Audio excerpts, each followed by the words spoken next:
अहिल्यानगर जिल्ह्यातील सीएनजी वाहनधारकांसाठी एक आनंदाची बातमी. आता सीएनजी सिलेंडर हायड्रो टेस्टिंगसाठी नाशिक, पुणे किंवा इतर शहरांमध्ये जाण्याची गरज नाही. संगमनेरमध्ये सुरू झाली आहे श्री नक्षत्र सीएनजी हायड्रो टेस्टिंग लॅब. अत्याधुनिक यंत्रसामग्री, प्रशिक्षित तज्ञ, जलद सेवा आणि सरकारी मान्यता प्राप्त हायड्रो टेस्टिंग. तुमच्या सीएनजी सिलेंडरची संपूर्ण तपासणी, हायड्रो टेस्ट, वॉल्व्ह तपासणी, साफसफाई आणि आवश्यक प्रमाणपत्र हे सर्व आता एकाच ठिकाणी. श्री नक्षत्र CNG hydro testing lab, Sangamner. तुमच्या सुरक्षिततेसाठी आमची जबाबदारी. ब्रिटिशांच्या 150 वर्षांच्या परकीय सत्तेतून भारताला स्वातंत्र्य मिळवून देण्यासाठी असंख्य स्वातंत्र्य सैनिक, देशभक्त आणि हुतात्म्यांनी बलिदान दिलं. त्यांच्याच त्यागामुळे आज आपण स्वतंत्र भारतात सुखानं जीवन जगतोय. त्यामुळे स्वातंत्र्य दिन हा केवळ उत्सवाचा दिवस नसून देशासाठी बलिदान देणाऱ्या शूरवीरांना स्मरण करण्याचा आणि राष्ट्रनिर्मितीची जबाबदारी स्वीकारण्याचा दिवस असल्याचं आमदार अमोल खताळ यांनी म्हटलंय. संगमनेर तालुक्याच्या धांदरफळ खुर्द येथील ग्रामविकास सेवा संघ संचलित श्री बीजे खताळ जनता विद्यालयात स्वातंत्र्य दिनानिमित्तानं आयोजित कार्यक्रमात ते बोलत होते. यावेळी व्यासपीठावर संस्थेचे अध्यक्ष भास्कर खताळ, उपाध्यक्ष शंतनू मुळे, सचिव ॲडव्होकेट विजय खताळ, खजिनदार वैशाली मुळे, ज्येष्ठ नेते मुरलीधर खताळ, सरपंच लता खताळ, जिल्हा परिषद शाळा स्थानिक स्कूल कमिटी अध्यक्ष सतीश कोकणे, उपाध्यक्ष रुपाली खताळ यांच्यासह मान्यवरांची उपस्थिती होती. 15 ऑगस्ट 1947 रोजी आपला भारत स्वतंत्र झाला. शालेय जीवनापासून आपल्या देशाविषयी, देशभक्तीविषयी आपल्याला विविध माध्यमातून सांगितलं जातं, शिकवलं जातं. आणि खरंच 150 वर्ष ब्रिटिशांच्या, परकीयांच्या सत्तेतून भारत मुक्त झाल्याचा एक आनंदाचा, उत्सवाचा दिवस म्हणजे 15 ऑगस्टकडे आपण सर्वजण बघितलं जातं. कितीतरी लोकांनी यासाठी, स्वातंत्र्य सैनिक असेल, देशप्रेमी असेल, देशभक्त असेल, यांनी केलेल्या हुतात्म्यामुळे, यांनी केलेल्या त्यागामुळे आज तुम्ही आम्ही एक जीवन जगतोय. कितीतरी परिस्थिती त्यावेळची विदारक होती, परंतु या सगळ्यावरती मात करून आज आपण यशस्वीपणे पुढे वाटचाल करत पुढे चाललोय. त्यामुळे खरं स्वातंत्र्य झालं. स्वातंत्र्य कशा पद्धतीचं झालं? स्वातंत्र्य मिळालं, संविधान आलं, लोकशाही निर्मित झाली आणि या लोकशाहीचा मूल्यामुळं, लोकशाहीमुळं एक प्रत्येकाला, नागरिकाला त्याच्या आयुष्यामध्ये जीवन जगताना समान संधी मिळाली. आपला भारत देश बघितला तर प्रत्येक विविध अंगांनी नटलेला आहे. प्रत्येक राज्यामध्ये वेगवेगळी भाषा बोलली जाते, परंतु भारत देश हा तरी अखंड आणि एकात्मिकतेचं एक रूप म्हणून आपण त्याच्याकडे बघतोय. आज जागतिक पातळीवरती अतिशय सन्मानाने आपला भारत देशाचा उल्लेख केला जातो. भारत देशाला मान सन्मान मिळाला जातो. भारत देशामध्ये आज बघितलं, आता तरी मी मगाशी विचारलं, बरेच जण मागच्या वर्षी विद्यार्थ्यांनी खूप चांगल्या पद्धतीने त्यांच्या भावना मांडल्या होत्या. आजही चांगले सांस्कृतिक कार्यक्रम झाले. या कार्यक्रमामध्ये सुद्धा पाणी बचतीचा जो काही एक वेगळा संदर्भ देऊन इथं लोकांची जागृती करण्याचा प्रयत्न झाला, निश्चितच ती एक आनंदाची गोष्ट आहे.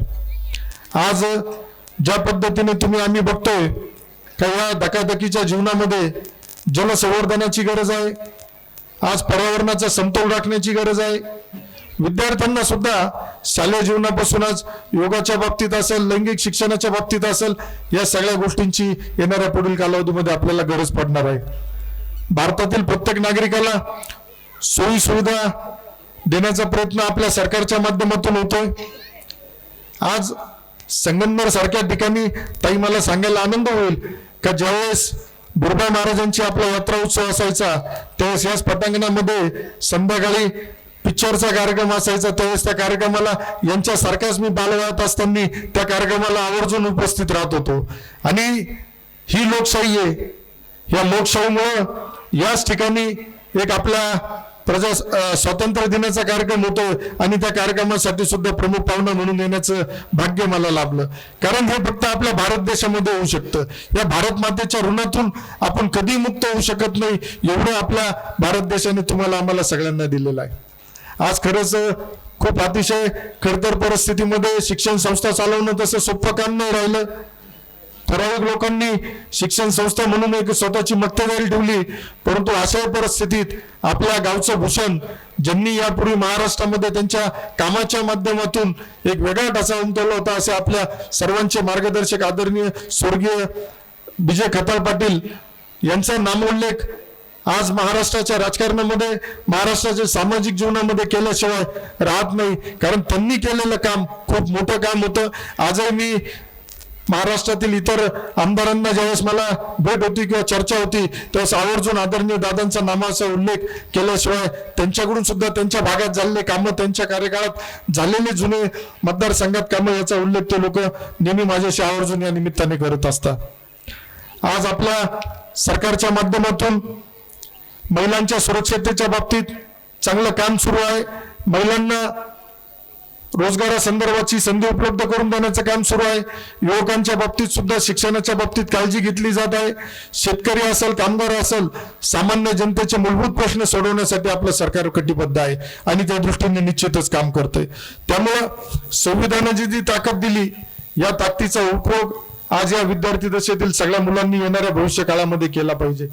आज शिक्षण घेऊन प्रत्येक क्षेत्रामध्ये नाविन्यपूर्ण असं काम करण्याची संधी मिळू शकते, परंतु पालकांनी सुद्धा आपल्या विद्यार्थ्यांमधील गुण जे आहेत त्याला कुठंतरी पाठबळ दिलं गेलं पाहिजे. आता माझ्या कुटुंबाला, माझ्या आई वडिलांना वाटलं होतं मी शिक्षण घेतलं, शिक्षण करूनच आम्ही सामाजिक राजकीय क्षेत्रात आलो, परंतु त्यांना वाटलं होतं की आता परिस्थिती बदलली आहे, आताच्या परिस्थितीमध्ये समाजकारण किंवा राजकारण करणं अवघड आहे. परंतु जी आवड होती त्याला आई वडिलांनी सुरुवातीला विरोध झाला, परंतु नंतर त्यांचं पाठबळ मिळालं आणि त्यांच्याच आशीर्वादाने, तुमच्या सगळ्यांच्या आशीर्वादाने एक वेगळी संधी मिळाली. मी आवर्जून सांगू इच्छितो की 288 आमदार महाराष्ट्रामध्ये काम करताय, परंतु तुमच्या तालुक्याचा तुमचा मुलगा आणि तुमचा भाऊ निश्चितच एक त्याचं वेगळेपण घेऊन या सभागृहामध्ये महाराष्ट्रामध्ये काम करतो. आणि हे काम करताना माझा प्रामाणिक प्रयत्न आहे का या मतदारसंघातील अडीअडचणी असतील, प्रलंबित प्रश्न असेल, हे सोडवले गेले पाहिजे.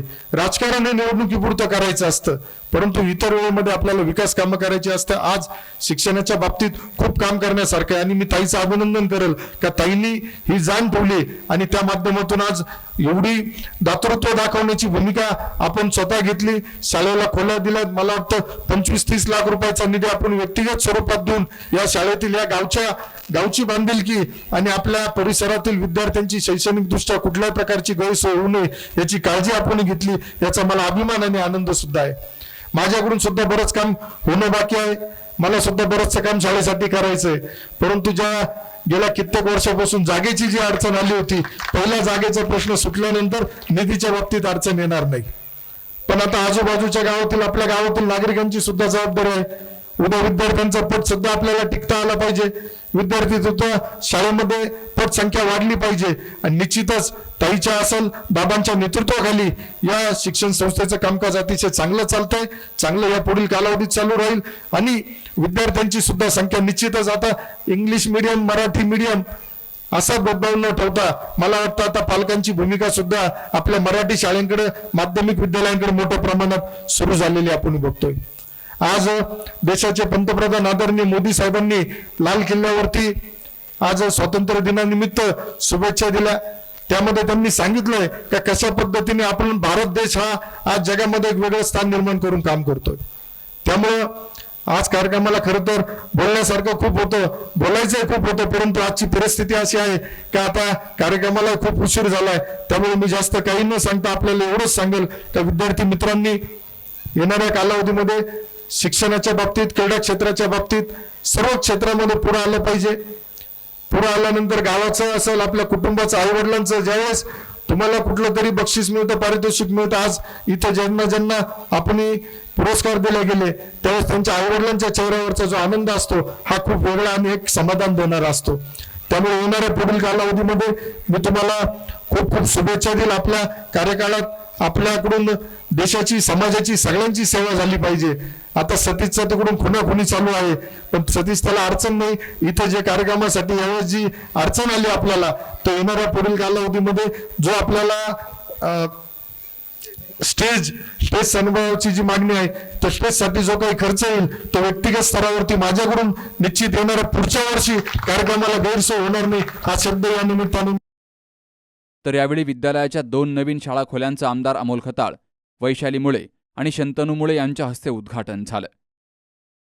Nitin Kokane, C news Marathi, Dhandarphal. Doctor Pawase अर्धांगवायू पुनर्वसन आणि निसर्गोपचार केंद्र. निसर्गरम्य आणि प्रदूषणमुक्त वातावरणात 20 कॉटचे उत्तम मशिनरी आणि सर्व सुविधा उपलब्ध असलेले सुसज्ज निसर्गोपचार केंद्र. अर्धांगवायू, मान, पाठ, कंबर आणि सांधेदुखी, हातापायांना मुंग्या येणं, टाचदुखी, चेहऱ्याचा पॅरालिसिस, ॲक्युपंक्चर, फिजिओथेरपी, जलचिकित्सा, बाष्पचिकित्सा, योग चिकित्सा, मालिश चिकित्सा, चुंबक चिकित्सा, आहार चिकित्सा आणि माती चिकित्सा. संपर्क डॉक्टर रमेश पावसे, ठिकाण हिवरगाव पावसा, रायतेवाडी रोड, तालुका संगमनेर. संपर्क 9623 25 67 22.